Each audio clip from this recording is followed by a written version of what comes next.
60 ans pour une maison de la culture, ce n'est pas un âge respectable, c'est une aventure. 3 générations humaines, plusieurs cycles politiques, esthétiques, institutionnels. Et ce soir, fait exceptionnel, ce sont 4 directeurs qui vont pouvoir témoigner, non pas d'une nostalgie, mais d'une navigation institutionnelle, parfois calme, parfois houleuse, toujours engagée au service d'un même cap, celui de la décentralisation culturelle.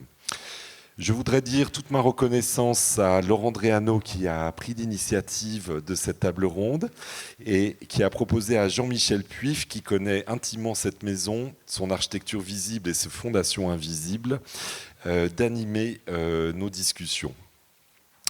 Je vais lui passer la parole dans un instant en acceptant que l'histoire ne soit pas un récit lisse, mais une transmission vivante. C'est le pari de cette table ronde. Je souhaite également remercier l'ensemble des amis, des personnalités, des complices de longue date dont j'ai compris qu'ils étaient réunis dans cette salle ce soir. Leur engagement rappelle combien cette maison est indissociable de son public, mais aussi d'un pacte public, d'une responsabilité collective et d'une confiance renouvelée entre l'État, les collectivités, les artistes et les habitants. Ce débat pose en filigrane une question essentielle. Qu'hérite-t-on vraiment lorsqu'on hérite d'une maison de la culture ? Des murs, des statues, ou bien d'une idée plus exigeante encore, celle que la culture n'est pas un privilège, mais une mise en partage, non pas un décor, mais une force de transformation, non pas une certitude, mais un risque assumé. C'est pour cela que nous avons voulu vous réunir au sein de l'exposition de Jean-François Danquin qui a été inaugurée il y a quelques jours avec de nombreux visages engagés dans cette croyance. Merci à tous d'être là pour nous faire vivre ce moment que nous souhaitons important. Et maintenant, Jean-Michel, je te cède la parole. Merci. Bonsoir à tous. Vous êtes nombreux. Ça, c'est la jolie surprise. Voilà, que vous soyez aussi nombreux pour ce moment-là. Je vais juste rappeler pour mémoire 3-4 dates historiques de cette maison et de la création du ministère de la Culture. En fait, en 58 et puis en 59, on va créer le secrétariat d'État aux affaires culturelles. André Malraux va en être nommé secrétaire d'État puis ministre. Le hasard de la vie fait que Michel Aurier, Laurent Dréano et moi, on est nés en 58, on est nés en même temps que le ministère de la Culture et quelques autres, j'imagine, dans la salle. Puis, grosso modo, il va très rapidement décider de doter, c'est ce fameux discours magnifique où il va doter chaque département d'une maison qui pourra accueillir les plus grandes œuvres du patrimoine et de les présenter au public. Et dès 62 vont se lancer, vous voyez, ça va très très vite, 59. Dès 62, les travaux de la Maison de la Culture ici vont être déclenchés. Puis 65, le 30 novembre, ici va se passer le concert d'Andrés Segovia. Premier spectacle qui va se dérouler dans cette maison. Est-ce qu'il y en a parmi vous qui étaient là ? Eh oui. 3, 4, bravo. Magnifique. C'est superbe. Vous voyez, ça raconte une vraie chose, en tous les cas. Et donc, va être mis en place ce fameux réseau dans tous les départements, pardon, j'ai oublié ça, de la création des maisons de la culture. Pas des MJC, elles n'existent pas vraiment encore, mais des maisons de la culture.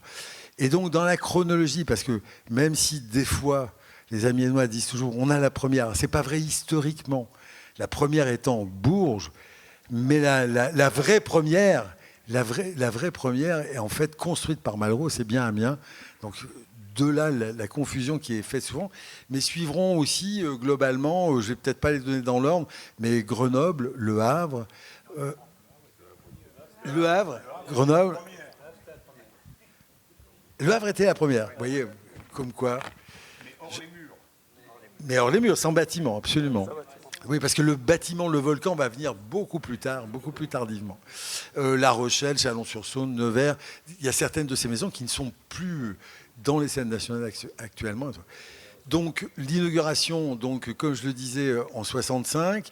Et puis je vais donner une autre date butoir un peu plus loin, beaucoup plus tard, qui relève pas directement de Malraux, mais là pour le coup de Jack Lang. Ça va être la création du label des scènes nationales, et ça va être 91, voilà, qui va unifier tout ce réseau des maisons de la culture qui aura été accompagné petit à petit par la création des CAC, puis des centres de développement culturel sur le fameux maillage comme ça unique. Alors, toute l'Europe nous l'envie de création comme ça, d'une décentralisation de la culture. On va dire que, Romaric, vous le disiez tout à l'heure, c'est vrai que le ferment de tout ça, c'est présenter les plus grandes œuvres, avec une notion extrêmement réaffirmée à longueur de temps, durant toute cette histoire, sur la pluridisciplinarité. On déjà argonne, même si je pense que vous êtes coutumier de la chose, mais c'est bien qu'on présente autant du théâtre que du cirque, que de la danse, que de la musique, les musiques, etc., etc. Et je pense que c'est un des ferments, mais que ces maisons aussi vont, pour prendre celle-là, faire des choses sur les arts plastiques, le cinéma, vont continuer à faire des choses sur l'action culturelle. C'est important d'aller essayer d'inventer l'autre public, ou de le préparer, ou de chercher celui qui ne vient pas. Et donc, vont continuer tout à accompagner cette chose-là. Les différents directeurs depuis la création de cette maison, alors on oublie toujours un duo, c'est les frères Marais, qui ont été en fait à la toute origine, au moment où on crée l'association de préfiguration de la Maison de la Culture. Ils vont être là en fait un an et demi, je crois, à peine. Et puis de 65 à 71, il y a un personnage marquant, l'histoire de cette maison, qui va être Philippe Thierry. Puis en 71 va succéder à Philippe Thierry Dominique Quéhec, qui va rester qui est un créateur en même temps. Donc c'est une chose qui a été particulière, je dirais, dans l'histoire de cette maison, où là un créateur va diriger cette maison. Au passage, il y a un organisme qui s'appelait l'Attaque, qui était un organisme de formation comme ça des cadres, des futurs cadres de l'action culturelle. On en est globalement tous héritiers. Et c'est quand même Quéhec qui va être nommé président de cette chose-là. Donc vous voyez, Amiens est absolument au rendez-vous de cette chose-là. En 81, il va interrompre sa direction, et c'est Jean-Marie Lotte qui va reprendre la direction de 80 à 91. Puis en 92, Michel Aurier, qui était déjà dans la maison, va lui succéder, donc à Jean-Marie. Ceci jusqu'en mars 2000. Puis Jacques Pornon va succéder à Michel de juillet 2001 à juin 2004. Puis Gilbert Fillinger, de 2005 à 2017. Je crois que c'est un des plus longs mandats d'ailleurs qui sera fait. Et puis Laurent Dréano va succéder donc à Gilbert. Et donc de 2017 à la fin de cette année. Pardon ? Non, j'ai dit Dominique Quéhec. Alors, j'ai peut-être pas parlé assez proche du micro, je ne sais. Et en plus, je disais au contraire, la particularité, c'est le seul créateur qui aura été à la tête de cette maison. Et puis donc, depuis janvier, donc Romaric, qui a pris les rênes de cette maison. Alors, on aura tous noté que c'est pas un panel très féminin. Il y a un petit effort à faire sur le futur, à mon avis, sur ce sujet, vu des choses qui sont importantes sur la parité, des choses comme ça. On est assez loin sur la parité, il va falloir un petit peu progresser sur le sujet. Pour aller vite, parce que sinon on va manquer de peu de temps, il faut que ce soit une conversation. Ils ont le droit d'intervenir les uns sur les autres, mais on va essayer de la faire dans la chronologie des directions. Et je vais donc commencer par Michel. Alors, je vais resituer à chaque fois très brièvement les parcours des uns et des autres. Alors, ancien ingénieur du son, ça ne s'invente pas, inventeur du festival de jazz des musiques d'ici et d'ailleurs à Amiens, inventeur de Label Bleu, et Dieu sait si cette chose continue et est quand même magnifique, puis donc directeur de cette maison, comme je disais, jusqu'en 2000, puis il va partir en 2000 pour accompagner, servir la République et Catherine Tasca comme conseiller au spectacle vivant.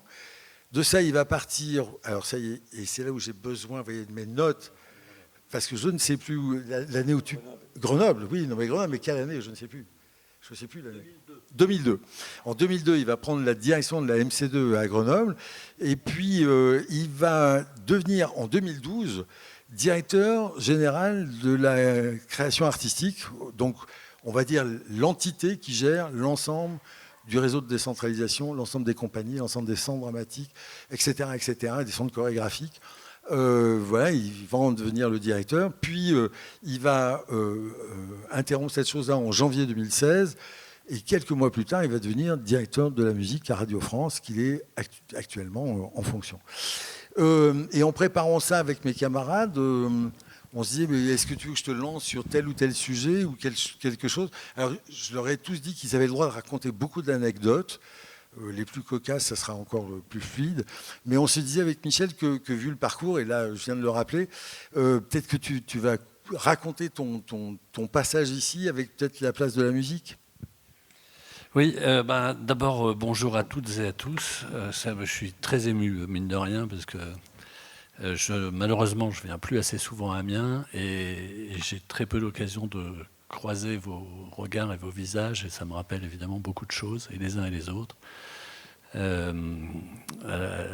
Tous les gens avec qui j'ai travaillé ici, et puis celles et ceux qui faisaient partie du public de cette maison à l'époque. Alors ça me fait d'autant plus bizarre que quand j'ai été nommé, j'étais le plus jeune directeur nommé à la tête d'une maison, et là je suis le plus vieux directeur. Vous voyez, ça fait... Voilà, c'est forcément... Oui, t'es peut-être plus vieux, mais je suis plus vieux vieux nommé ici, quoi. Bon, enfin bref, c'était pour le joke, mais non, tout ça n'est pas très important. Juste vous dire peut-être plusieurs choses. La particularité, c'est que j'ai aussi été le premier directeur nommé dans une maison qui lui avait donné ses premiers spectacles. Et ça, je pense que c'est très important parce que c'est précisément ça qui montre que ces maisons se sont inscrites sur un territoire. S'il n'y avait pas eu la Maison de la Culture d'Amiens, je n'aurais pas eu la vie que j'ai eue, ça c'est clair. Alors évidemment, c'est une position peut-être un peu privilégiée compte tenu que j'en ai fait mon métier, mais c'est une maison qui a changé ma vie, vraiment radicalement. Et puis alors, je me souviens évidemment de ce moment de nomination, parce qu'il y avait plusieurs choses qui faisaient que j'aurais jamais dû être nommé, en fait, directeur de cette maison. Et d'ailleurs, quand il y a un grand absent ici, en tout cas pour nous tous qui l'avons connu, c'est Jean-Marie, qui je dois évidemment beaucoup et qui est un homme que j'aimais profondément. Et je crois que toutes celles et ceux qui ont travaillé avec lui et qui l'ont côtoyé, évidemment, partagent le même sentiment. Mais Jean-Marie a annoncé très tôt qu'il voulait partir en retraite, 2 ans avant, si ma mémoire est exacte. Et donc, normalement, ça ne se fait pas. Un directeur, ça ne dit jamais que ça va partir, parce que le jour où c'est dit que ça va partir, il n'est plus directeur, quasiment. Hein. Ça marche un peu comme ça, la vie. Donc, et lui, il n'était pas du tout dans ses rapports de pouvoir, loin de là. Et il avait cette grande honnêteté, et puis il avait envie que les choses puissent se faire correctement en y mettant le temps. Et donc, je suis allé voir... à l'époque, la personne qui s'occupait de ça au ministère, parce que je voulais être directeur de cette maison. Je travaillais dans cette maison depuis 83, et dans la mesure où Jean-Marie partait, je savais ce que j'avais envie de porter un certain nombre de projets dans cette maison que je trouvais formidable. Et donc je suis allé au ministère. Et puis au ministère, on m'a dit... non, mais n'y comptez pas, c'est hors de question. C'était un peu brutal quand même, comme le je défaut, dis ça avec beaucoup d'amitié, musique. parce que la personne en question, c'est Marie-Claude Poncet, qu'on aime tous évidemment beaucoup, qu'on appelait la tsarine à l'époque, puisque c'était elle qui procédait aux nominations. Et donc évidemment, ça m'avait un peu séché, mais je dis, mais pourquoi vous voulez pas que... Enfin, c'est pas... Elle dit, ben non, moi, c'est pas possible, Michel, il faut que vous compreniez. Enfin, vous faites un très bon travail sur place, etc. C'est pas le problème. Mais vous êtes de la région, donc déjà, c'est pas possible. En plus, vous travaillez dans la maison, donc c'est d'autant plus impossible. Et puis, d'autre part, vous ne venez pas du théâtre. Donc, ça fait 3 raisons pour lesquelles vous ne serez jamais directeur de cette maison. Donc, écoutez, on va faire en sorte qu'il y ait quelqu'un de bien avec lequel vous puissiez travailler après, mais oubliez cette idée, ça n'arrivera pas. Alors évidemment, j'étais moyen content. Enfin, je ne peux pas dire que c'était pas un très gros succès, cette affaire. Et donc, je suis rentré à Amiens, et puis bon, j'ai pris les cours de ma vie. Enfin, voilà. Mais il y avait une chose très importante à Amiens qui s'était passée en 89, c'est que Gilles de Robien était devenu maire d'Amiens. Que Jean-Pierre Marcos, ici présent, était directeur des affaires culturelles, et Fred Torel, qui j'ai vu passer tout à l'heure, était l'adjoint à la culture. Et eux, ils n'avaient pas du tout la même idée que le ministère, parce qu'on travaillait souvent ensemble, et qu'ils se posaient évidemment la question de la succession de Jean-Marie, et qui voyaient bien le travail que je faisais avec tout le monde dans la maison, etc. Et donc, ils n'avaient pas du tout la même approche que ce que pouvait avoir l'État. Mais bon, c'est resté comme ça pendant pas mal de temps. Et puis un jour, le ministère m'a rappelé et puis m'a dit finalement, on y a réfléchi. Si vous preniez quelqu'un avec vous, voilà, qui puisse être quelqu'un que le ministère pourrait adouber, vous pourriez faire une co-direction intéressante. Alors j'ai pris mon bâton de pèlerin, je suis allé voir quelqu'un que je connaissais bien, qui était à la direction de la musique, et qui sur le coup m'a dit « Ah bah oui, ça serait formidable », et puis qui est venu à Amiens et qui m'a dit « Non, moi je peux pas, je suis parisien, je peux pas, ça m'intéresse pas ».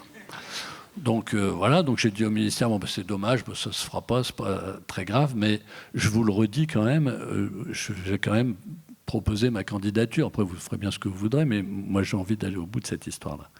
Et puis finalement, on est allé au bout de cette histoire-là, c'est-à-dire que j'ai posé ma candidature. J'ai été encore une fois très soutenu par le trio Gilles de Robien, Jean-Pierre Marcos et Fred Torel, que je remercie encore. Et puis par le ministère, qui s'y est rallié, et par Bernard Fèvre d'Arcier, qui était d'accord, qui finalement a changé de position. Et je me souviens très bien alors je suis un peu long sur tout ça, pardon, on m'en voudrait pas, mais je me souviens très bien de ma nomination, c'était le jour de la fête de la musique. Et il y a eu un moment, c'était formidable, je pense que le fait que j'étais un peu l'enfant du pays, etc. Il y a eu un sentiment dans la population, il y a eu un truc très favorable, il y a eu un truc très joli, très favorable, très joyeux, sur lequel j'ai vraiment pu surfer. Et puis surtout, c'était des années formidables, parce que ça a été des années de grands changements sur Amiens, où il y a eu énormément de choses qui se sont faites, avec une dynamique culturelle mais incroyable, exceptionnelle. Alors évidemment... j'avais 33 ans, donc voilà. Mais bon, voilà, ça c'était pour l'aspect un peu perso. L'aspect plus politique des choses, politique culturelle, c'est que moi je fais partie des gens qui ont été vitrifiés par le discours de Malraux. C'est-à-dire que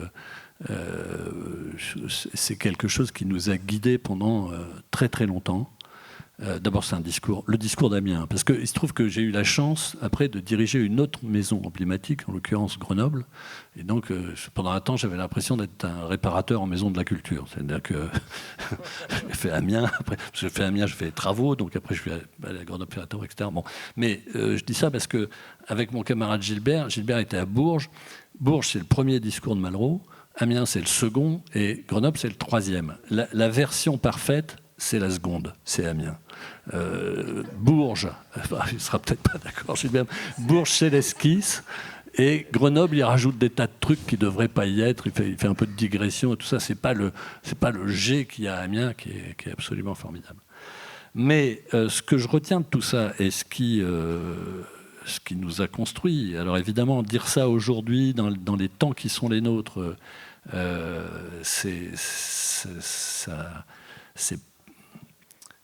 c'est un peu douloureux quand même, hein, mais ce qui nous a guidés, notre génération quand même, c'est le plus jamais ça qu'il y avait derrière. C'est-à-dire qu'il fallait un courage politique incroyable pour dire on va faire des lieux de culture pour faire en sorte que tout ça, ça puisse être partagé. C'est dans cette lignée de Paul Valéry qui disait « L'humanité ne se construit que sur le tas de ce qui dure ».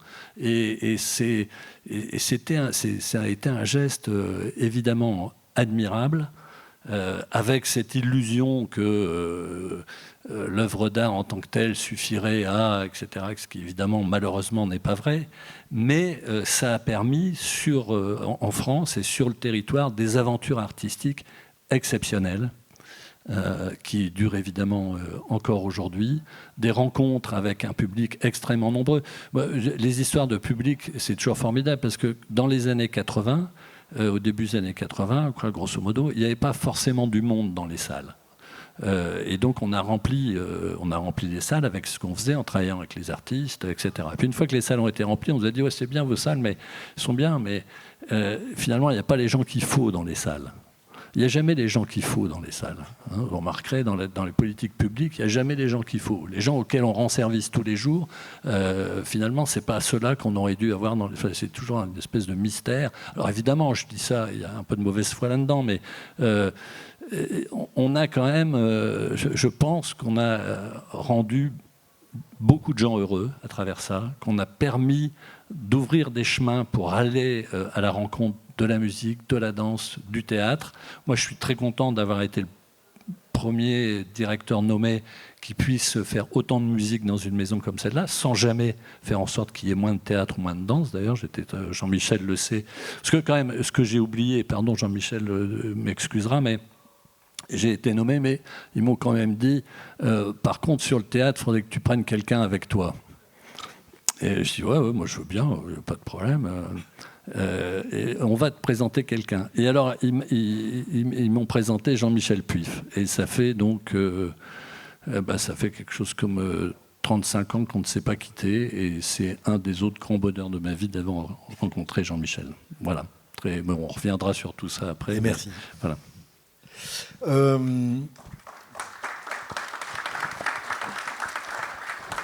J'ai même pas eu besoin de lui dire fais gaffe, l'heure, c'est trop long, machin, ils sont parfaits. Alors, on va passer la parole alors, il y a l'épisode Jacques Pornon, voilà, qui va succéder. Alors, Michel va un long intérim dont je vais hériter de mars, grosso modo, 2000 à juin et en fait septembre 2001, voilà. Ça aurait été l'occasion pour moi d'essayer plein de trucs qui vont me permettre d'ailleurs de devenir directeur, mais ailleurs. Globalement, et Jacques Pornon va être nommé donc officiellement en juin 2001. Voilà, prendra ses fonctions réellement en septembre. On va dire Laurent, bien sûr, a proposé à Jacques de venir là. Il ne pouvait pas se rendre disponible ce soir. Il y a eu cette séquence-là, plus courte, on va dire la plus courte des directeurs présents. Et puis va succéder donc à Jacques Pornon après un nouvel intérim qui lui sera porté par Brigitte Perrin, qui est administratrice de cette maison, l'a été, et l'est en ce moment un tout petit peu encore. Et donc à ce nouvel intérim, Gilbert Fininger va arriver.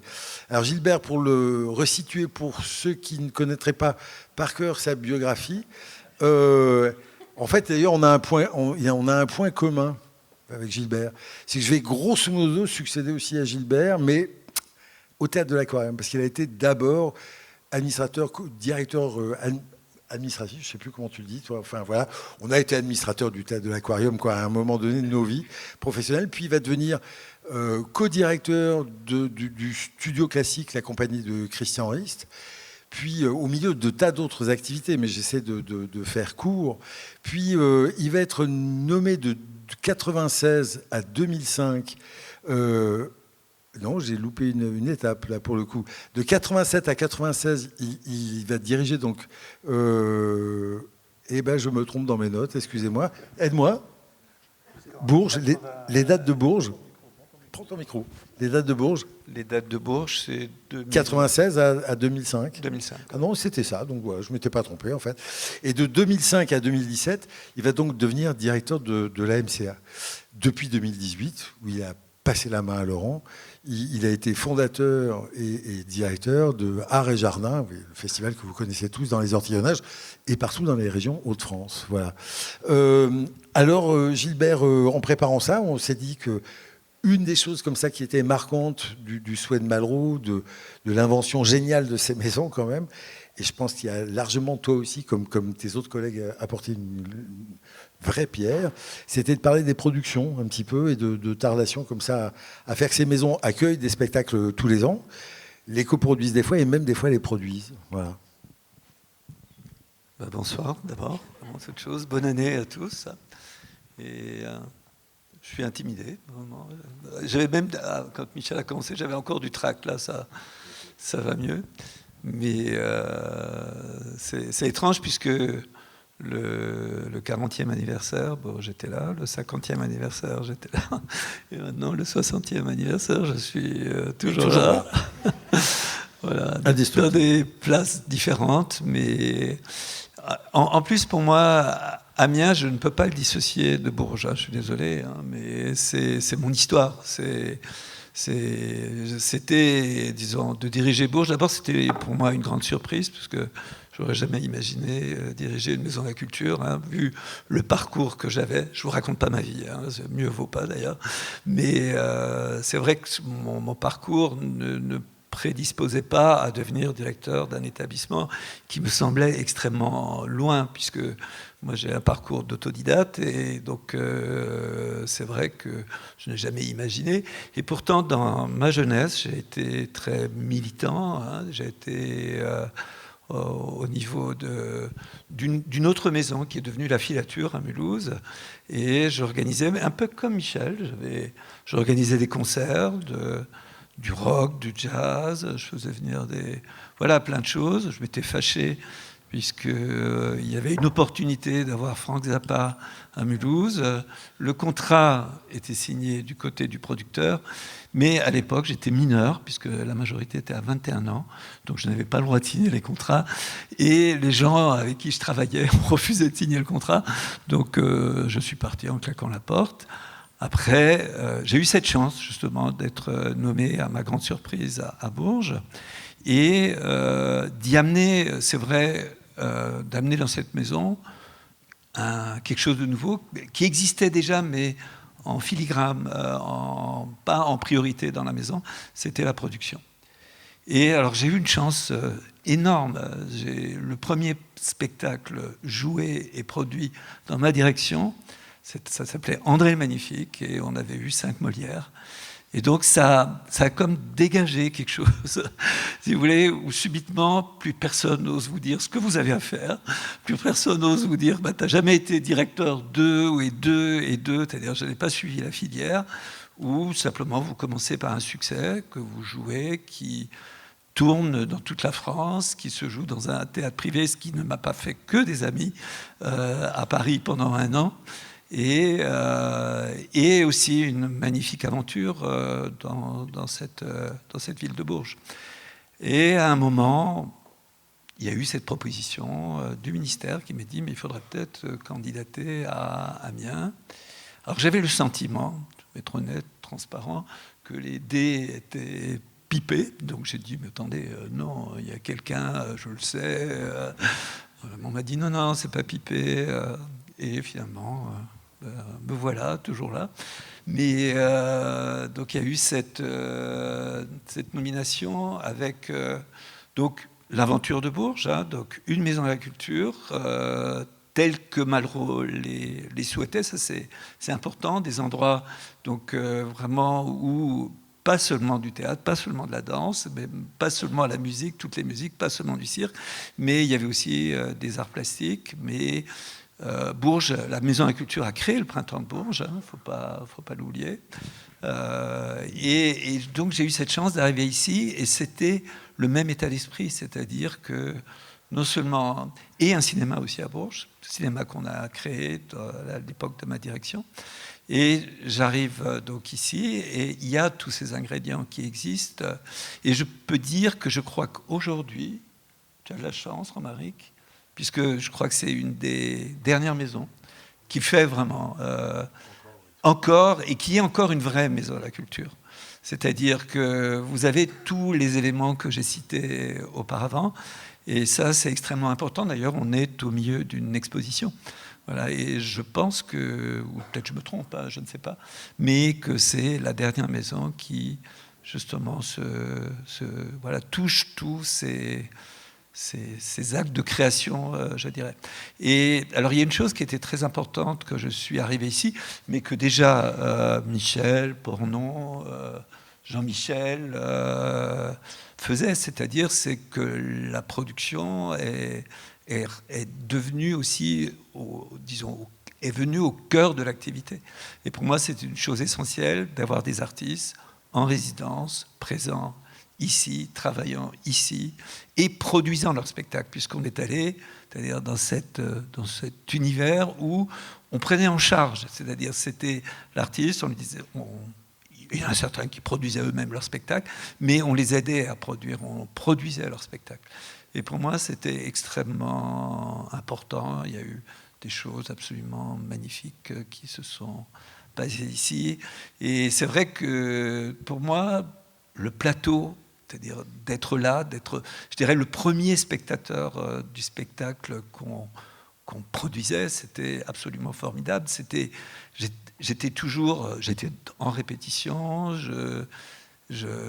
voilà, je discutais avec les artistes, je leur donnais mon point de vue, mais mon point de vue de spectateur. Hein. Il n'y avait pas de contraintes, il n'y avait rien de ce type-là. Et je peux vous dire, c'était vraiment une formidable aventure. Et j'ai eu cette chance aussi, puisqu'à un moment, il y a un budget qui a été décidé au niveau national, au niveau de l'État, au niveau du président de la République de l'époque, de pouvoir créer ce festival dans les Ortillonnages. Et je peux vraiment vous dire, sans la Maison de la Culture, c'était totalement impossible. Puisque c'était, je me souviens un jour, Jean-Pierre m'a écrit, mon petit Gilbert, ça je me souviens, et il m'a dit, je peux te dire, là, tu vas droit dans le mur, c'est mission, fais un jardin, contente-toi de ça. Je ne sais pas si tu t'en souviens, Jean-Pierre, du mail. J'ai jamais retrouvé le mail après. Et voilà, et ça... Bon, voilà, ce festival est pour moi une aventure exceptionnelle. Hein. C'est quelque chose en plus c'est vraiment l'identité aussi d'Amiens. Je crois que c'est ça une des choses importantes. Et puis après, ça a amené à d'autres aventures au niveau du jardin, comme les Jardins de la Paix, qui sont d'actualité, je peux le dire. Mais j'ai vécu ici. Je dirais que tout n'était pas rose, hein, tout n'était pas facile, surtout quand je suis arrivé. Et Brigitte, je ne sais pas, qu'on a déjà cité tout à l'heure, heureusement qu'elle était là, Brigitte Perrin, et qu'elle m'a aidé, puisqu'on a trouvé une situation extrêmement difficile au niveau du label bleu. Mais je peux vous dire, et ça Michel, je peux te dire, je suis extrêmement heureux, mais vraiment extrêmement heureux que le label ait pu réémerger, c'est-à-dire qu'il ait pu continuer à exister. Et je pense que c'est peut-être une des choses qui m'a rendu le plus heureux ici, c'est que ce label, que les artistes, que les gens voilà, puissent continuer à enregistrer dans ce magnifique studio que Michel avait fait construire ici. Je suis trop long. Non, voilà. Pas du tout. Qui reste unique, quand même, ce studio, parce que je crois qu'à Grenoble, il a fermé le studio d'enregistrement qu'il y avait à l'époque. Je ne sais plus.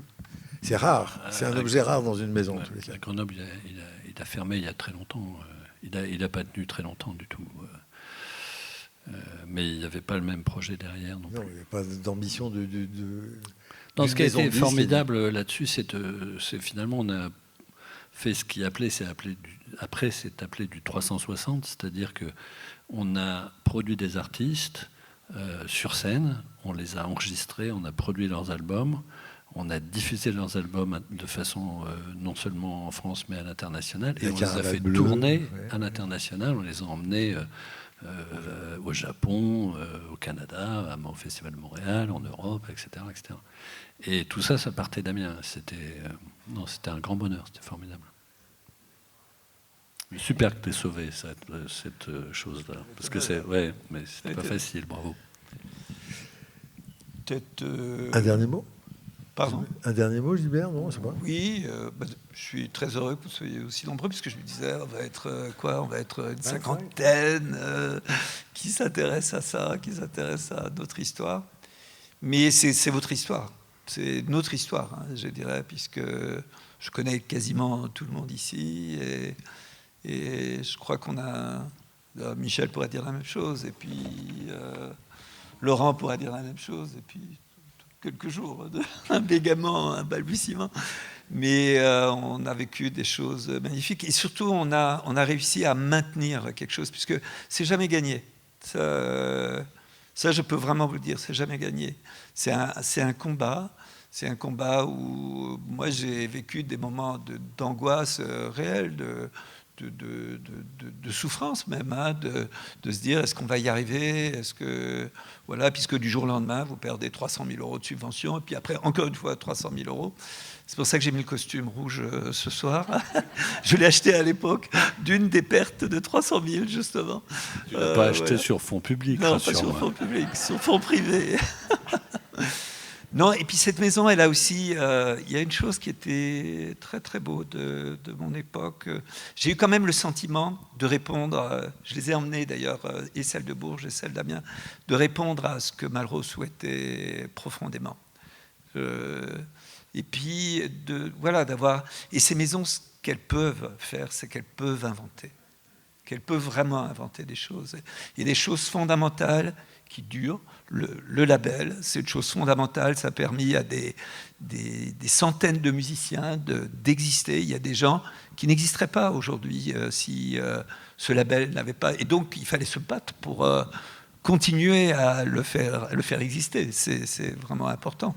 Donc, je dirais le Printemps de Bourges n'existerait pas s'il n'y avait pas eu la Maison de la Culture de Bourges. Le Festival des Ortiennages n'existerait pas s'il n'y avait pas eu cette maison et toute la suite, les Jardins à la Paix et tout ça.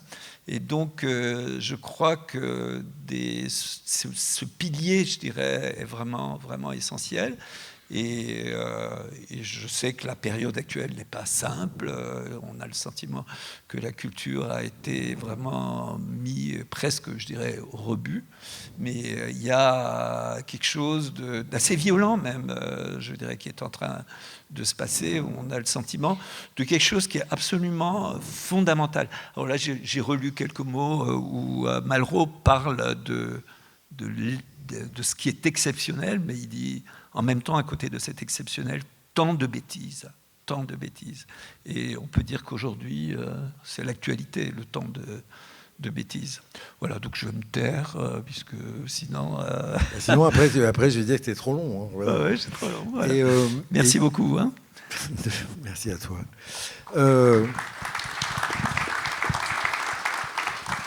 Alors, le successeur donc de Gilbert va être Laurent Dréano. Alors, pour présenter brièvement Laurent, en fait, il va faire un très long parcours au Parc de la Villette, sous différentes fonctions, hein, mais de 84 à 2000, l'air de rien, c'est un sacré parcours.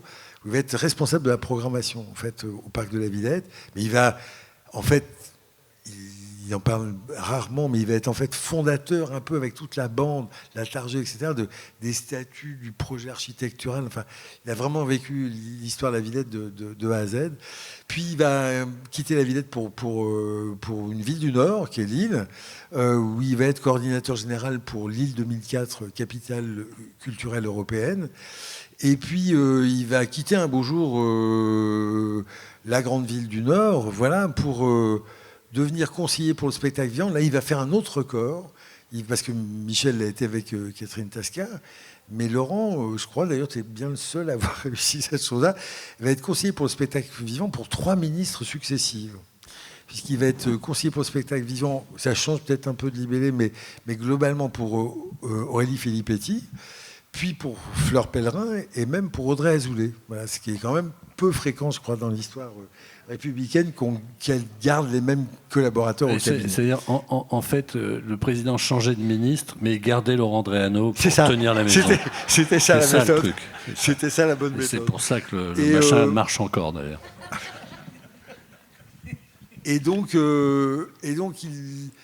après, il va donc un beau jour et flûte, c'est stupide, ces machines, vive les papiers. C'est la première fois que je fais ça, c'est pas bien. Et il va donc, en janvier 2017, devenir directeur de la Maison de la Culture d'Amiens. Voilà. Qu'est-ce que j'ai dit ? Ah, mon Dieu. 18, pardon. Ouais, je me suis trompé d'une année. Mais ça, c'est moi qui ai fait une coquille. Hein. Voilà. Et donc, pour quitter la maison, il y a quelques semaines, voilà, avant l'arrivée de Romaric. En préparant un petit peu tout ça, on s'était dit... avec Laurent me disait, en fait, quitte à, histoire de ne pas se redire et de trouver des clés d'entrée, il avait envie d'ouvrir sa petite intervention sur un projet qui a été important pour lui, qui était Anthropic New Amiens, porté par Christophe Aleb, qui était un projet, vous voyez, à la croisée et de plusieurs disciplines, et surtout d'une chose confuse souvent dans les gens. Est-ce que c'est une création? Est-ce que c'est de l'action culturelle? Est-ce que c'est une façon surtout de nourrir de nouvelles relations avec une population et un territoire? Et je te laisse en parler, Laurent. Voilà. Et sur ce que tu veux. Merci Jean-Michel, merci. Ben, encore une fois aussi, bonsoir à toutes et tous. C'est un bonheur de vous retrouver ici ce soir dans ce cadre, on peut le dire, absolument magnifique. Je ne sais pas s'il y a beaucoup d'endroits où on peut faire une table ronde dans un cadre aussi beau et aussi porté par la création d'un grand artiste qui nous a quittés il y a 10 ans et que j'ai découvert en arrivant à Amiens aussi. Donc c'est comme beaucoup de découvertes que j'ai pu faire en arrivant ici. Alors peut-être oui, juste avant de parler d'Anthropic Now à Amiens, je me dis que quand je suis arrivé ici, il y avait eu des bonnes fées parce que quand j'ai commencé à...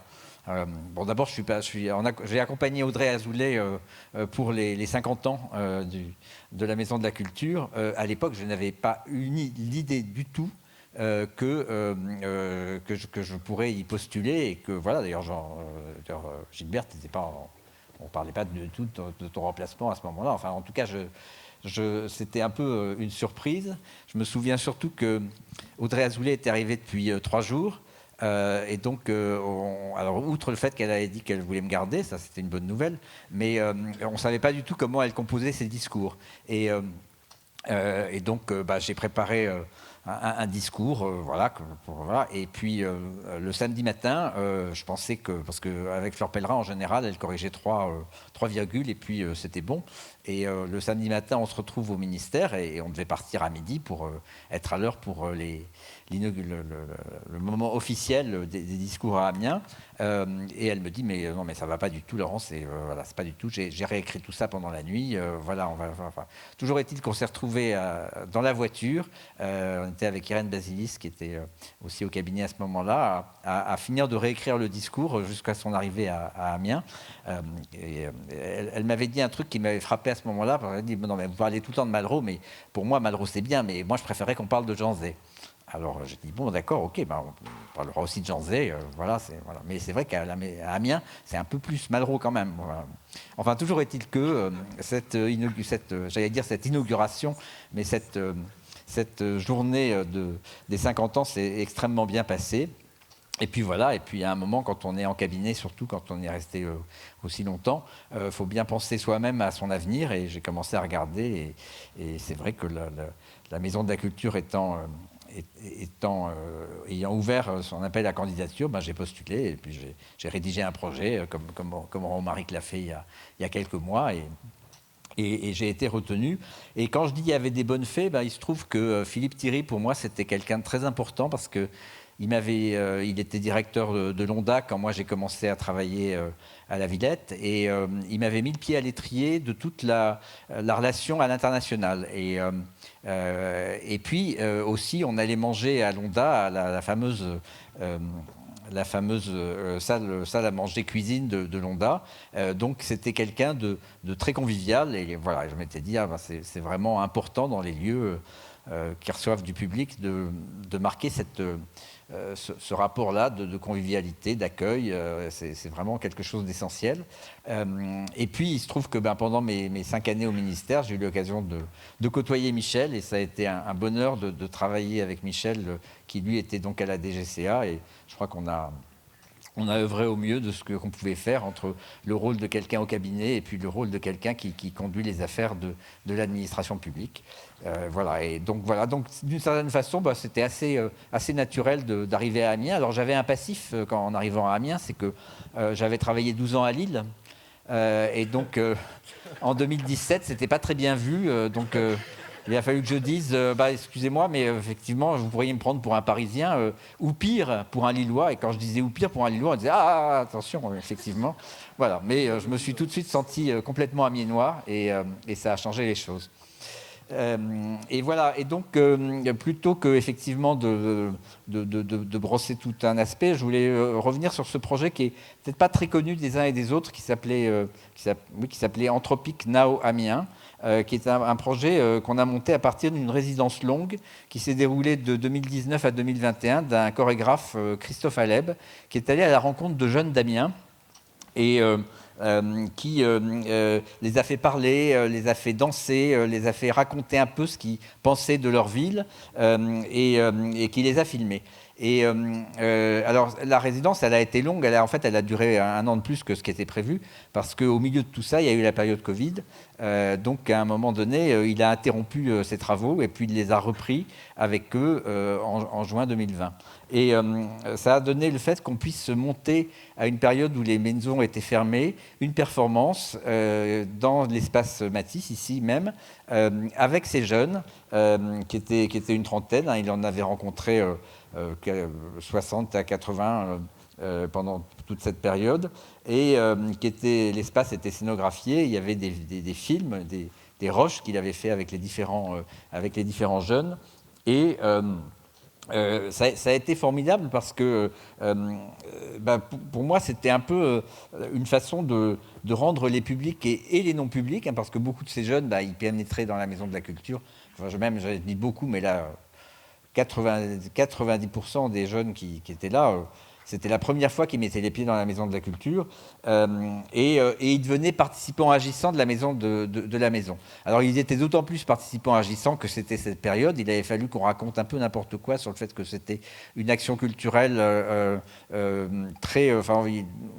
il y avait dans les textes qui réglementaient la période où c'était fermé au public, le fait qu'on puisse quand même faire des travaux si c'était des stages d'éducation, voilà, et on a raconté que que tous les gens qui sont venus, ils participaient à ces stages aussi pour pouvoir faire entrer du public. Et la surprise, c'est qu'en fait, on a fait entrer aussi Roselyne Bachelot, qui, quand elle était ministre, voulait montrer que justement les choses reprenaient. Rappelez-vous, on était quand même très morose sur le fait que à cette période, il ne pouvait plus s'inventer grand-chose dans les maisons, puisque la culture était considérée comme non essentielle. Roselyne Bachelot voulait montrer le contraire. Elle était contente parce qu'elle a vu effectivement quelque chose qui sortait de l'ordinaire. Et puis elle était très contente aussi parce qu'elle a vu la relique, elle a vu le pupitre où André Malraux avait fait son discours. Elle est tombée en adoration, elle s'est fait photographier. Je lui ai remis le discours en facsimilé. Et elle est repartie encore plus satisfaite. Mais pour revenir à cette manifestation qui s'est prolongée ensuite, parce que Christophe Aleb a réalisé un film avec les Roches qui s'appelle Éternelle jeunesse, qui est intéressant parce qu'il marque, d'un point de vue documentaire, il marque vraiment une époque où des jeunes sortant de la période Covid manifestent en fait un optimisme formidable dans la vie, et aussi un amour de la ville dans lesquelles ils habitent. Ils ne le disent pas comme ça, mais c'est quand même ce qui transparaît. Et au fond, on remplissait au fond des objectifs de la maison, c'est-à-dire qu'on partait d'un projet de création artistique. Ensuite, on était véritablement dans la participation des publics, et l'idée que susciter une appropriation par les publics, et en l'occurrence par ces jeunes et des habitants à partir de la création artistique, pour moi c'était intrinsèque du projet d'une maison. Et quand Michel disait tout à l'heure, ou Gilbert en tout cas, je crois qu'on se rejoindra sur le fait que dans une maison de la culture, effectivement, on peut inventer, on peut toujours inventer. Ça nous paraissait très très fort à ce moment-là. J'ai recherché dans les discours de Malraux, d'ailleurs, est-ce qu'il parle à un moment de participation du public. Et dans le discours de Grenoble, effectivement, il dit tout ce qui s'appelle la participation du public est bon. Il y a encore que pour des raisons qu'il faudra bien découvrir un jour, rien ne remplace tout à fait la présence humaine. C'est heureux. Aujourd'hui, des fois, et pendant la période Covid, on en a douté, mais voilà. Après, il rappelait aussi que effectivement, les maisons de la culture n'ont pas été faites pour être des maisons des jeunes. Et je pense qu'à l'époque, d'ailleurs, ce soir. Je suis désolé. Mais que quand même, je crois qu'on a beaucoup fait ensuite pour que effectivement les jeunes soient présents et pas seulement quand ils viennent dans le cadre. Dans le cadre scolaire. Et puis, le troisième point, c'était l'hospitalité. Et là, je reviens à Philippe Thierry, parce que moi, ça m'avait beaucoup frappé. Je reviens d'ailleurs à la période du ministère, parce qu'on a eu la tristesse. Ça a été, je crois que c'est en 2015 que Philippe Thierry est décédé. Et quand on est allé à son enterrement, en parlant de lui, en retrouvant un peu ses écrits, ses mémoires, je retrouvais le texte où, en particulier, il dit le samedi, souvent, on réunissait plusieurs des tables de ferme de la cafétéria et on servait du pâté et de la ficelle picarde et les publics continuaient à discuter des spectacles qu'ils avaient vus et souvent les artistes les retrouvaient. Et je crois que cette hospitalité et cette qualité de l'accueil, c'est une marque de fabrique de la maison. Alors on a continué à faire d'autres projets avec l'équipe, Patricia Anotte et toute l'équipe avec qui on a monté d'autres projets participatifs, je ne reviendrai pas dessus, il y en a eu d'autres. Mais au fond, cet événement, il se trouve qu'avec Romaric, on était au vœu de Damien et Damien Métropole jeudi dernier, et on a été alpagué par un grand jeune qui nous a vus et qui nous a dit « Mais vous savez, moi j'ai participé à Anthropique Nao et... ça a changé ma vie. Et voilà, et je tenais à vous le dire. Donc 5 ans après, c'est assez beau de retrouver ces témoignages.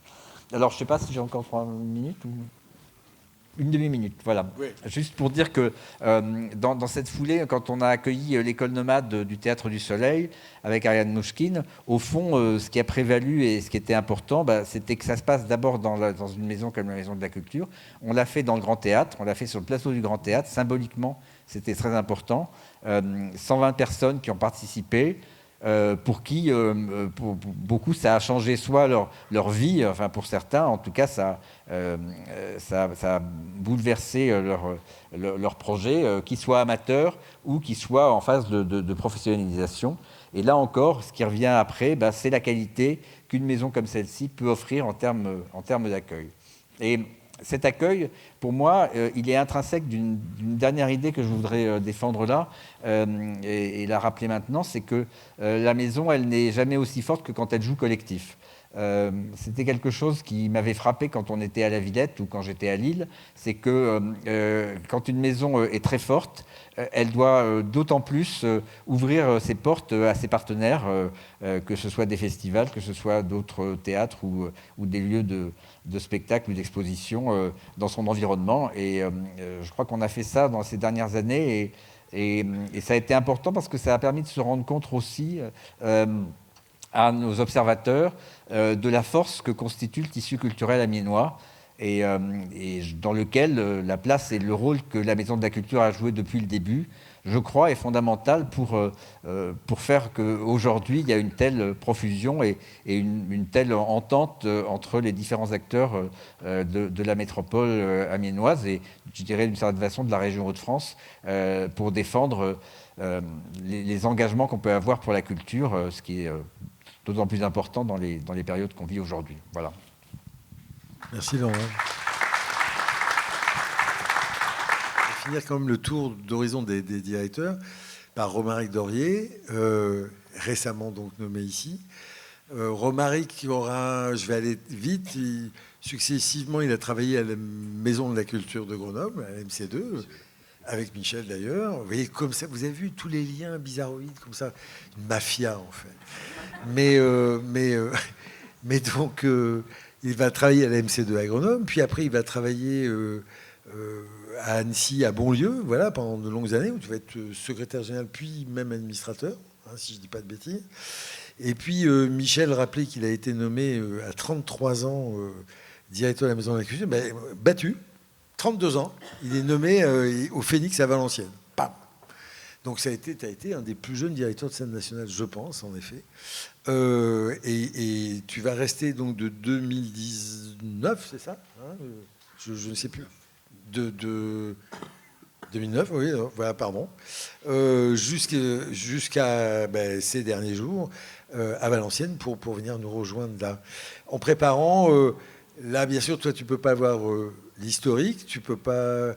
Tu es objectivement, le mot a été employé plein de fois, héritier.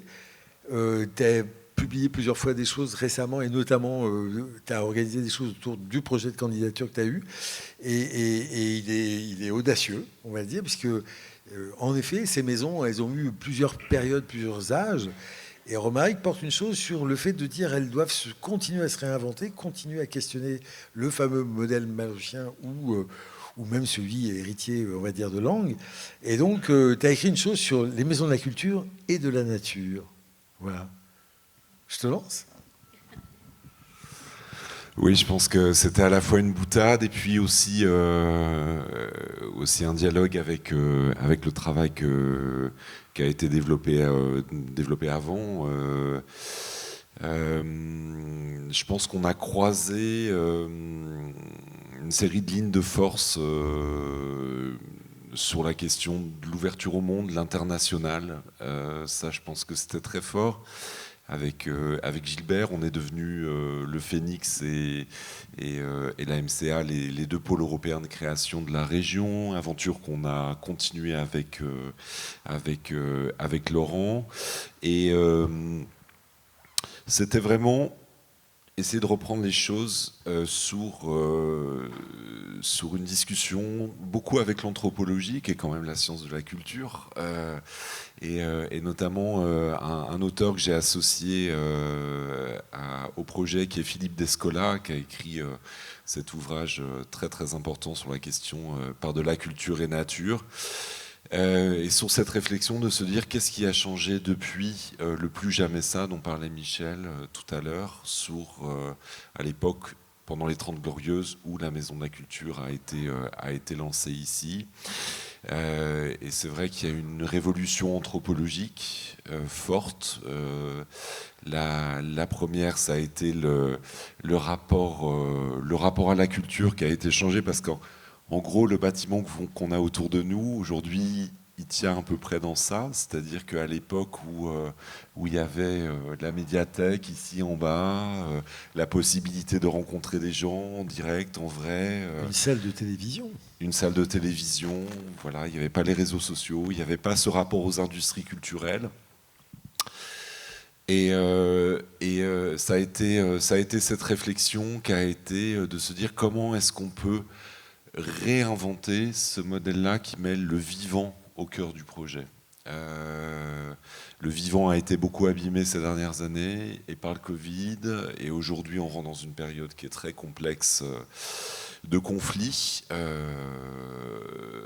Et comment est-ce que ce sont des lieux du plus jamais ça encore, peut-être, pour répondre à la première question de Michel, de comment est-ce qu'on peut mettre au cœur de ces maisons-là le rapport au vivant.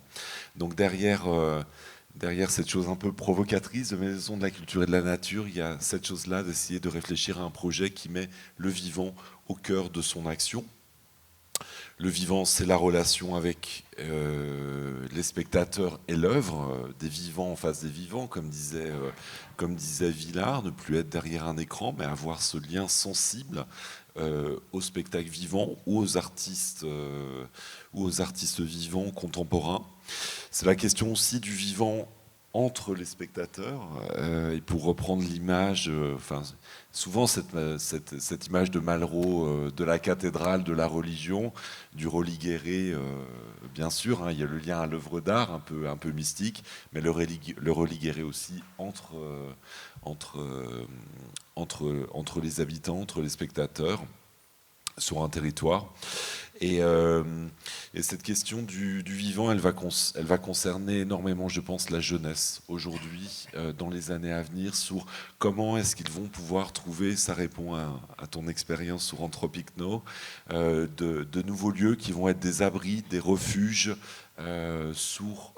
pouvoir se rencontrer, pouvoir découvrir, pouvoir être libre, pouvoir peut-être s'émanciper des industries culturelles qui cherchent à leur vendre des choses sur les réseaux, des bébés, des très jeunes. Quels sont les espaces de liberté qui restent aujourd'hui? Donc derrière tout ça, il y a cette idée-là de Maison de la Culture et de la Nature, de remettre le vivant au cœur du projet. Et ça va passer par une interrogation constante menée avec les partenaires ici sur le territoire, mais aussi avec l'équipe, parce que le vivant aussi, c'est des corps de métier.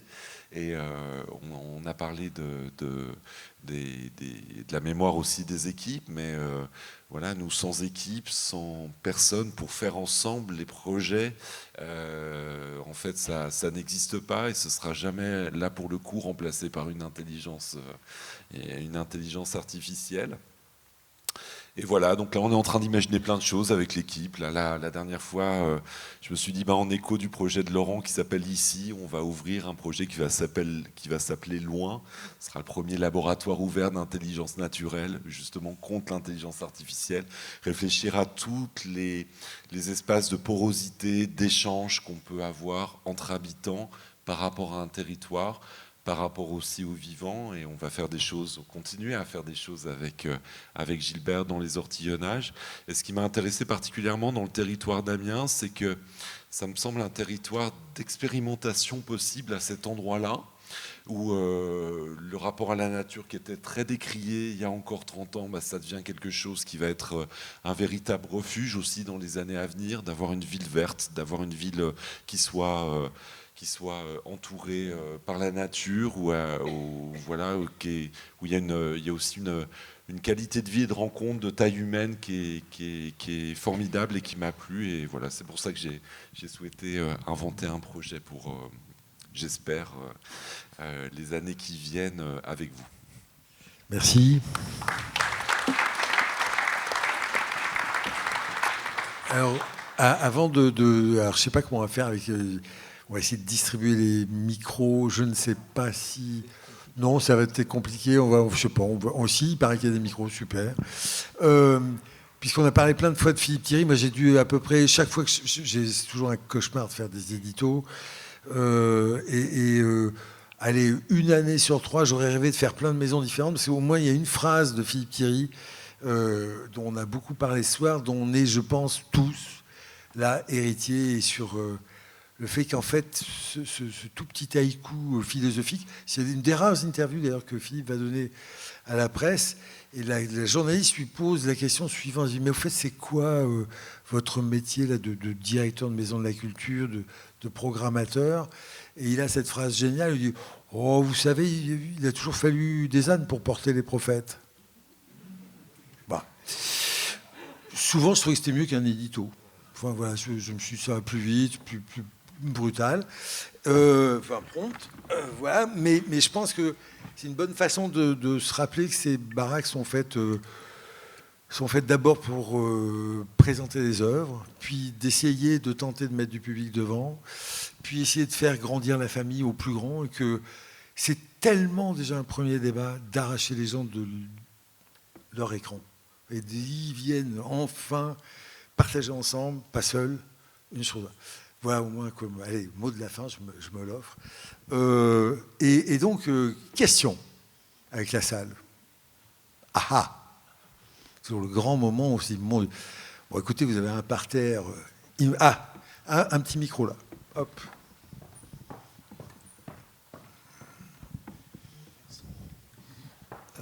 Tout à l'heure, vous aviez parlé de faire entrer dans la Maison de la Culture de grandes œuvres. C'est ce que vous avez dit tout à l'heure. Oui, c'est le projet de Malraux. Faire rentrer les plus grandes œuvres. Quand la Maison de la Culture s'est ouverte, Malraux a fait en sorte qu'il y ait une fabuleuse sculpture sur le parvis. Henri Martin. Qui s'appelle, je vois que vous la connaissez, c'est la demeure 4 d'Étienne Martin. Elle était magnifique. J'ai encore une photographie où on ne voit même pas la maison de la culture, on voit même plutôt la sculpture d'Étienne Martin. Et elle est actuellement complètement invisibilisée dans Amiens. Alors on a également, devant cette fameuse maison de la culture, on a une place qui est quand même assez quelconque. Alors, est-ce que ce serait dans la politique, justement, puisque c'était quand même M. André Malraux qui avait fait en sorte que cette sculpture soit devant la maison de la culture? Là, vous posez une question très complexe, à laquelle, déjà, moi, je ne vais pas... Jean-Pierre, peut-être un bout de complément de réponse ou un embryon de réponse. C'est même pas un embryon, c'est une réponse. Très clair. Quand on fait les travaux de la maison de la culture, il y a le problème du parvis qu'il faut réaménager. Et à ce moment-là, justement, ça tombe bien qu'on soit ici dans cette exposition, parce que Fred Thorel confie à Jean-François Danquin le souci d'aller voir Étienne Martin et de parler avec lui pour savoir où il veut que cette œuvre soit mise. Et Étienne Martin vient avec Jean-François Danquin à Amiens, il visite Amiens et il dit « je veux qu'elle soit au pied de l'église Saint-Leu ». Donc, plus sur un monstrueux socle, mais sur un petit socle à la hauteur des gens. Voilà. Et donc ça, c'est la vraie histoire d'Étienne Martin à Amiens et de l'œuvre d'Étienne Martin, la demeure 4. Voilà. Ah, notre ami qui était là pour le premier concert. J'en profite pour dire que pour les 10 ans de la maison, on avait cherché qu'est-ce qu'on pourrait mettre sur le parvis. Et nous avons proposé, nous, une sculpture en bois, un espèce de totem, dont on parle peu souvent. Et c'est pour ça que j'insiste. Et donc c'est par relation et amitié que nous avions fait venir cette très très belle sculpture en bois d'un ami que nous avions rencontré à la campagne et qui a donc marqué les 10 ans de la maison. D'accord. Et on a fait beaucoup de cinéma autour de cette très belle sculpture, bien sûr, d'Étienne Martin. Mais il ne faut pas oublier de signaler ça.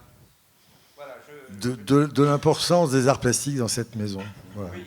En préparant, moi, j'ai essayé de chercher mes 9 ans, vous voyez là, et les 9 ans, je me disais, quand même, la première expo en France, Bousmanso, c'est ici. La première expo de Pennon en France, c'est ici.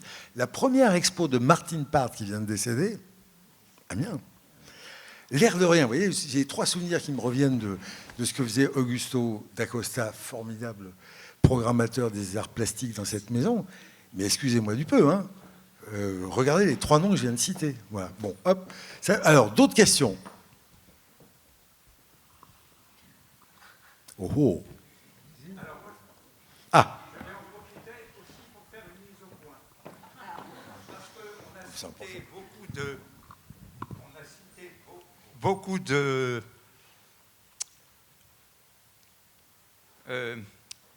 de formes d'art. Mais on a complètement oublié la poésie. La poésie.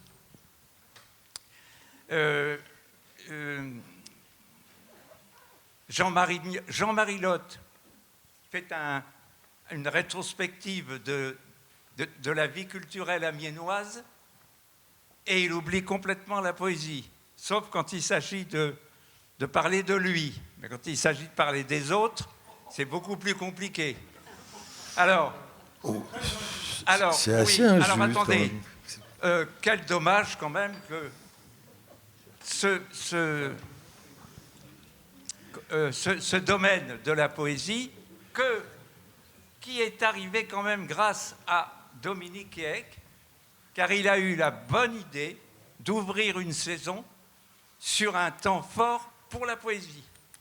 Il a fait venir 2 poètes qu'il a envoyés dans des classes Et à la suite de ça, s'est formée une association qui a fait un très gros travail dans le domaine de la poésie. Or, il n'en est pas du tout question. Vous pouvez prendre 1982, avril.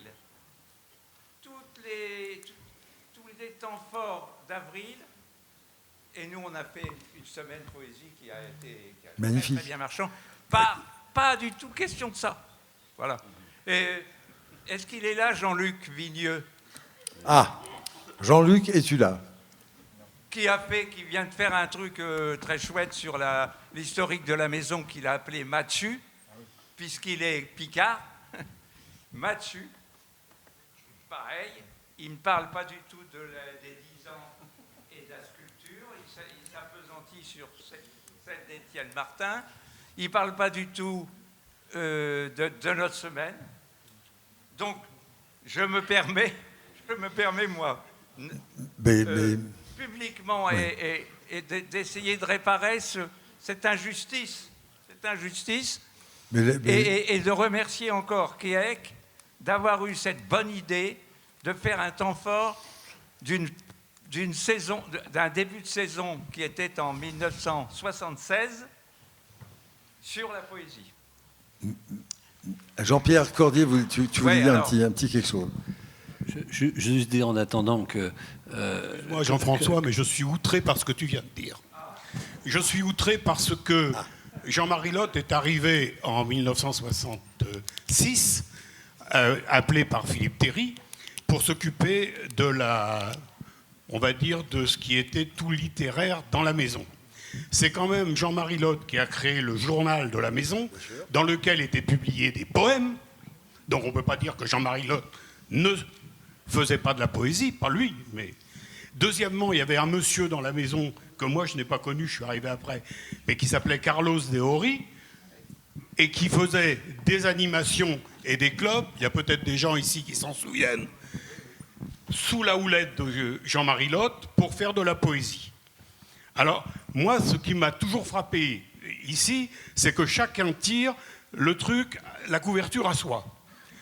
Quelqu'un a dit tout à l'heure que c'était une maison pluridisciplinaire, et c'est peut-être effectivement la seule en France qui reste, où il y a à la fois, peut-être, j'ai dit peut-être, où il y a à la fois ici des expositions régulières, où il y a sur le plateau toutes sortes de spectacles vivants, et ça c'est très important, quand on sait que certaines maisons, je pense à Nanterre, je pense à Rennes, ont été transformées en théâtre, et où toute la pluridisciplinarité a disparu. Donc on essaye de faire le maximum. Chacun ne peut pas avoir son domaine qui est primordial dans la maison. Il y a un partage de l'espace, il y a un partage du temps entre les diverses disciplines. Voilà. Est-ce que vous me permettez? Non. Alors, on va essayer de passer la parole. Sinon, ça va être un débat de toi et toi. Voilà, je vois des mains se lever ailleurs. Voilà. Répartissons la parole, joyeusement. Bonsoir, moi je suis la jeune femme, la femme plus exactement, qui tient à dire merci à ces directeurs de la Maison de la Culture d'en avoir fait une maison qui respecte son engagement, à savoir une maison ouverte, où on peut venir le dimanche quand il pleut, se réfugier, où on peut venir voir un film pour un tarif plus que respectable, où on peut rencontrer aussi bien des poivre-sel que des skateurs qui sont devant la maison, où on peut passer du temps avec un bouquin si on n'a pas les moyens de payer une place, parce qu'il y a des chaises longues, parce qu'on nous a permis à toutes et à toutes, si on est un peu ouverte ses oreilles, de participer à des spectacles avec des grands artistes, des artistes internationaux qui nous ont permis de nous exprimer sur la grande scène. C'est quand même improbable. Tout ça, c'est grâce à vous, directeur, grâce à vous, équipe. Et ça, je vous en remercie, parce que je pense que sans ce lieu, je n'aurais pas vécu tout ce que j'ai vécu toutes ces années. Ça, c'est la première chose. Et puis, on est dans la période des vœux. Alors, je vais faire un vœu. Je vais faire le vœu que ça continue, que ce soit toujours aussi ouvert, que même ça s'ouvre encore plus, parce qu'il y a encore des gens qui ne la connaissent pas, même dans Amiens. Je vais faire le vœu aussi qu'on offre à toutes celles et ceux qui sont derrière la possibilité d'être dans une maison où il n'y a plus l'eau qui passe par endroits. Donc peut-être qu'on pourrait demander à nos chers amis financeurs qu'ils financent aussi quelques petits travaux de ci, de là. Je pense que la création c'est important, mais les conditions de travail aussi. Voilà, donc ça c'est mon vœu, et je fais le vœu que, eh bien, en fait, la paix qui règne dans cet endroit puisse s'ouvrir au plus large possible, que ce mot paix, en fait, puisse animer encore une fois l'année 2026, au moins ici, car on sait qu'elle est très très difficile à conserver partout ailleurs. Merci.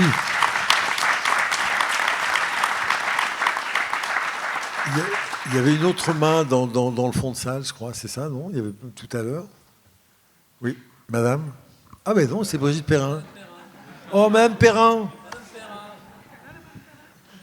Ah, j'ai oublié de dire, pour être complet, quand même, que en tant que président de l'amicale des directeurs par intérim du Haut-Plateau Picard, j'ai oublié quand même que Benoît Daquez a été directeur par intérim. Vous avez les 3 directeurs par intérim aussi dans la même salle, hein, quand même.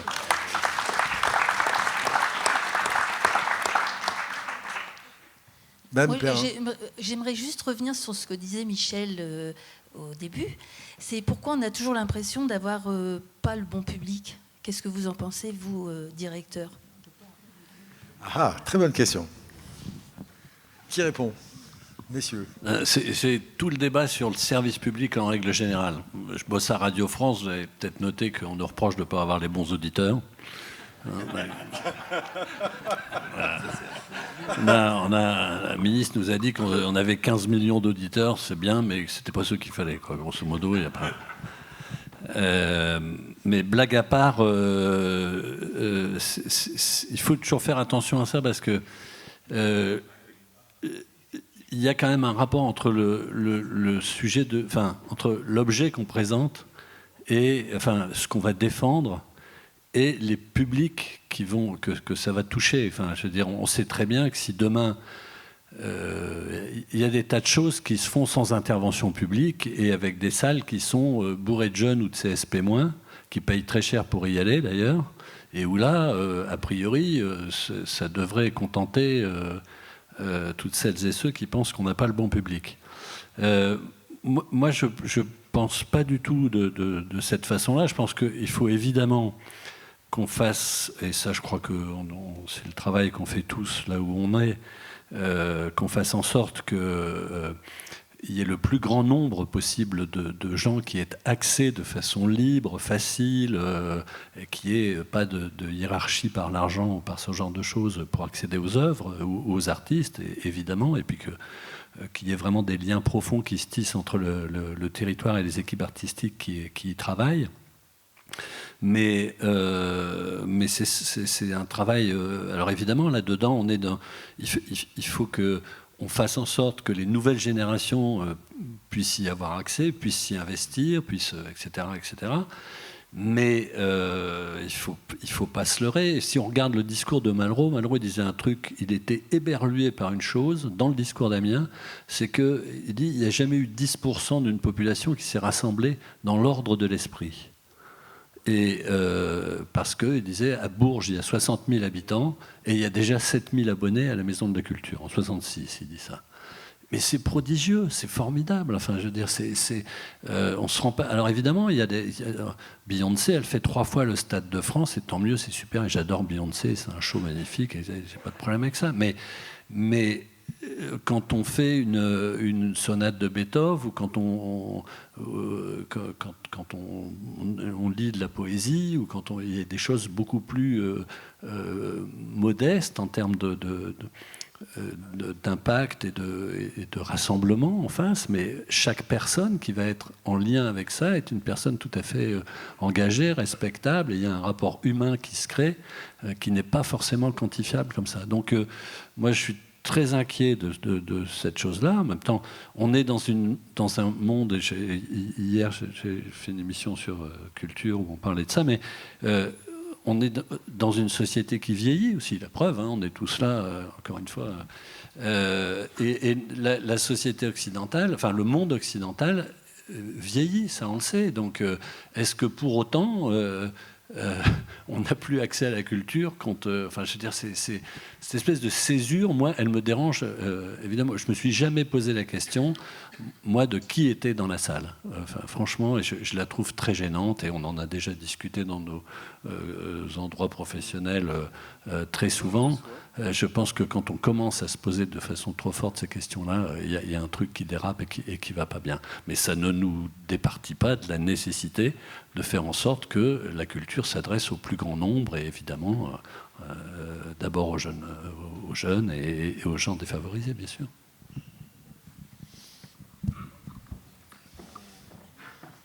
Une question. Hop. Ça va être un peu... Alors réfléchissez bien, hein, vos questions, parce qu'on va en prendre deux, puis on va s'arrêter. Ça va être rapide. Hein. Je vais juste dire 2 mots sur le bonheur que j'ai eu à travailler côté représentant du propriétaire avec Gilbert et Laurent, puis même si je connais les autres. Et que oui, on pourrait faire mieux pour les travaux, mais que quand à 14h, le projecteur que vous voyez là s'éteint et que le soir il y a la fête d'ouverture, bah, on arrive quand même à trouver des solutions, n'est-ce pas, Laurent et Isabelle Seigneur à l'époque, et que oui, on pourrait faire un peu mieux. Moi, j'invite surtout, quand on parle des publics, par exemple, venez voir ce que c'est que la restitution des orchestres à l'école, pour voir comment on ouvre cette maison au plus grand nombre. C'est fabuleux. Hein. Et voilà. Et puis pour le reste, pour finir, il y a quelques jours, c'était les 70 ans du Masque et la Plume, et on avait l'impression d'y être encore tout à l'heure, mais c'est génial. Ah, une question là. Hop, une là, voilà. Je le garde. J'avais 2 questions, mais vraiment naïves. Nous avons à Amiens la Maison de la Culture qui produit et présente les spectacles, mais nous avons également le Zénith qui produit des spectacles qui ne sont pas de même nature, mais c'est quand même en concurrence sur la présentation des spectacles. C'est peut-être naïf comme question. Deuxième élément, nous avons, Amiens a été une capitale régionale. Donc la Maison de la Culture d'Amiens, c'était une maison dans la ville capitale de Picardie. Quels sont les moyens que vous avez aujourd'hui de continuer à intéresser les Picards, qui ne sont pas d'Amiens, qui pourraient être à Beauvais, à Compiègne ou dans d'autres villes de Picardie, pour que la Maison de la Culture d'Amiens rayonne au-delà d'Amiens, dans toute la Picardie?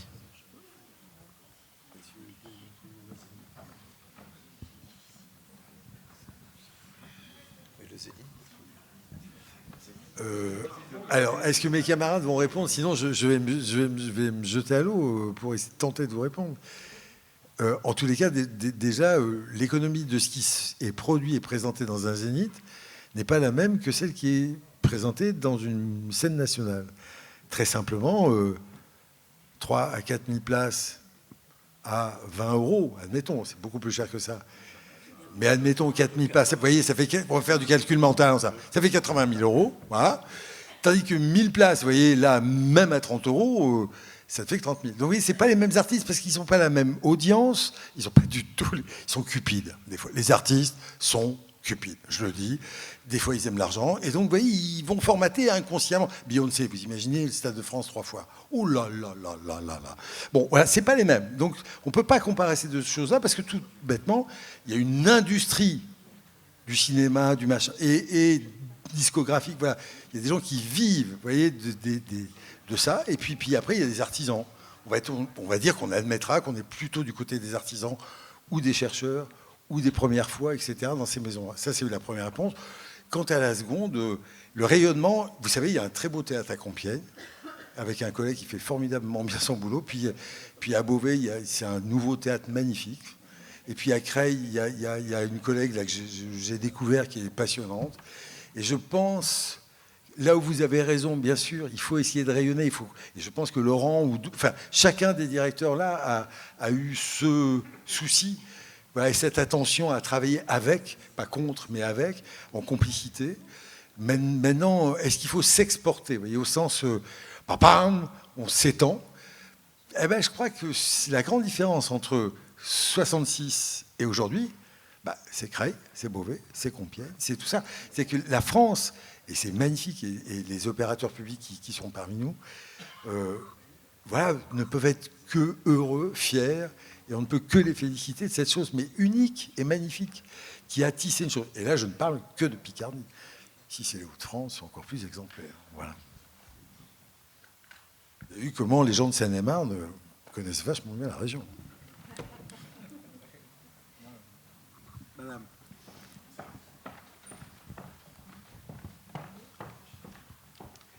Alors moi, je voudrais d'abord dire tout le bonheur que j'ai à venir depuis très longtemps à la Maison de la Culture.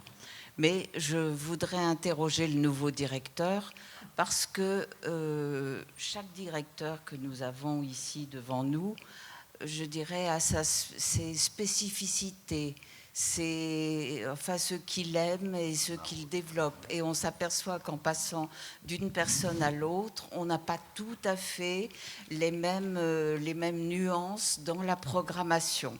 Donc j'aimerais vous interroger pour savoir un petit peu, finalement, quelles sont vos préférences, vos directions, enfin ce que vous aimez en gros, pour essayer d'imaginer quel programme vous allez nous construire. Bon, avant qu'il vous réponde, je vous donne une combine. Vous venez à la présentation de saison en juin. Oui, vous allez voir, ça va être bien super. Bien sûr. Vas-y. Non, je pense qu'il y a une partie de réponse qui peut se trouver aussi dans les... Parce que je calculais depuis qu'on travaille ensemble avec Michel, là, ça fera la 27e saison, depuis la première de Grenoble, où j'avais 26 ans quand on a bossé avec Michel. Le goût se forme avec le temps. Ce que j'ai essayé de faire ces dernières années à Valenciennes et qui va se développer, je pense, autrement ici, c'est que j'ai toujours cherché à identifier le meilleur dans chacune des disciplines et avec une curiosité très très large. Je suis passionné par la poésie, je pense que c'est mon premier amour, mais cette question-là de la pluridisciplinarité, quand on a cette volonté d'être curieux, on a un terrain de jeu qui est formidable dans le spectacle vivant, et ce qui est formidable sur la Maison de la Culture d'Amiens, c'est que ça peut aussi s'ouvrir au cinéma, aux arts visuels, à la littérature. Une des nouveautés que vous aurez la saison prochaine, c'est par exemple, vous allez trouver un espace aussi de rencontre avec des philosophes et des écrivains. Ça, ce sera quelque chose d'un peu nouveau qu'on va faire avec le Collège de France, avec l'Agence nationale de la recherche. Vous aurez une programmation assez internationale, je pense, australienne, brésilienne, voilà, une sorte d'invitation au voyage. Ça, c'est quelque chose que mes prédécesseurs ont fait beaucoup et qu'on va retrouver ici, qui a été un peu tué par le Covid, hein, parce que la circulation a été plus compliquée, mais qu'on peut retrouver aujourd'hui. Voilà, que vous dire d'autre? Sinon, venez à la présentation de saison, effectivement. Et puis, la question aussi de l'ouverture au public, elle est, je le disais précédemment, mais la question de la jeunesse, de comment est-ce qu'on va travailler avec un territoire qui reste jeune aujourd'hui. Amiens, même si la population française vieillit un peu, la question des familles, et comment est-ce qu'on fait aussi de l'acte de sortie au spectacle un acte d'éducation des parents avec les enfants, ou des grands-parents avec les enfants, mais un acte de transmission. Il y a quand même assez peu de lieux où on peut vivre quelque chose de sensible ensemble dans ce rapport-là de transmission, et c'est tout à fait noble aussi, je crois, comme pratique intergénérationnelle. Bonne réponse. Laurent, tu voulais rajouter quelque chose? Oui, je voulais juste dire un mot, parce que dans ces évocations de ces 60 ans, il y a toute une partie invisible qui est mais très importante quand on est directeur d'une maison. C'est le rapport et la relation qui s'établit avec ce qu'on appelle les partenaires publics, et qui se traduit aussi dans le cadre des conseils d'administration. Alors ça a évolué quand c'était une association et aujourd'hui que c'est un établissement public de coopération culturelle. Le rôle et la composition du conseil d'administration n'est pas les mêmes, mais ce qui reste en commun, j'ai l'impression, et là je me tourne un peu vers mes camarades, j'ai l'impression mis à part quelques moments d'accident de parcours, comme il y a pu y en avoir, grosso modo, quand même, une bienveillance et une relation très constructive dans ce que la Maison de la Culture veut faire et la façon dont, aujourd'hui, pour parler des partenaires principaux, Amiens Métropole, l'État et la DRAC et la région, écoutent et comprennent. Voilà. Et ce n'est pas vrai dans toutes les maisons. Il y a eu beaucoup d'endroits où ça a été compliqué. Ce n'est pas vrai dans toutes les maisons aussi qu'il n'y ait pas eu des conflits au sein des conseils d'administration. Ici, j'ai le sentiment que sur la durée, il y a toujours eu une relation constructive et je crois qu'il faut y rendre hommage aussi parce qu'on n'est pas tout seul quand on est à la tête d'une maison comme celle-là et on construit aussi avec ses partenaires.